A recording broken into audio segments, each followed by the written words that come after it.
சம்மருக்கு இதமான கூலிங்கான ஒரு ரெஃப்ரெஷிங்கான ஒரு ட்ரிங்க் தாங்க நம்ம இன்றைக்கி பார்க்க போகிறோம். இது எப்படி பண்ணலான்னு பார்க்கலாமா? இதுக்கு நான் ஒரு முலாம்பழம் எடுத்திருக்கேன். அதை 2ஆக கட் பண்ணிக்கிட்டு அதில் உள்ள விதைகள்லாம் எடுத்து தனியாக எடுத்து வச்சிடலாங்க. இது மாதிரி நம்ம ஒரு ஸ்கூப்பு இல்லைன்னா ஒரு கரண்டியால் இது மாதிரி எடுத்துடலாம்.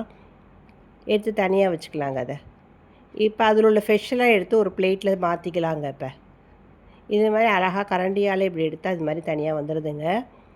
எல்லாத்தையும் பிளேட்டில் ட்ரான்ஸ்ஃபர் பண்ணிவிட்டு இப்போ மிக்ஸி ஜார்லேயும் சேர்த்துக்கலாங்க.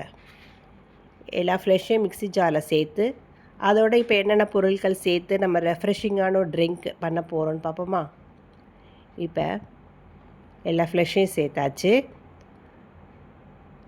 அதோட இப்போ 4 பாதாம் பருப்பு, முந்திரி பருப்பு 4 அதையும் சேர்த்து இதோடு சேர்த்து ஊற வச்ச பாதாம் பருப்பு, முந்திரி பருப்புங்க அது. அதையும் இதோடு சேர்த்துக்கலாம். இப்போ பால் நல்லா காய்ச்சி ஆற வச்சு ஃப்ரிட்ஜில் எடுத்து வந்ததுங்க அது. அதையும் இதோடு சேர்த்துக்கிட்டு இப்போ 2 டீஸ்பூன் சுகரையும் சேர்த்துக்கலாம். இது 2 பேருக்கு அல்லது 3 பேர் தாராளமாக குடிக்கிற மாதிரி தாங்க இப்போ செஞ்சுருக்கேன். அதோடு நம்ம சப்ஜா சீட்ஸ் அதை ஊற வச்சு இதோடு சேர்த்துக்கலாம்ங்க.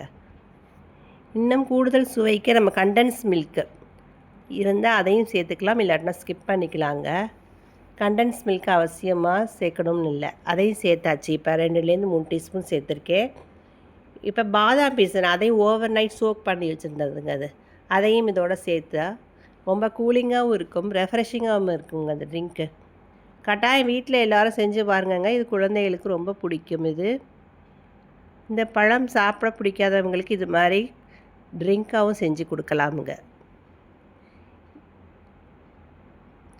இந்த சம்மர் ட்ரிங்க் பிடிச்சிருந்தா எல்லோரும் லைக் பண்ணுங்கள், ஷேர் பண்ணுங்கங்க.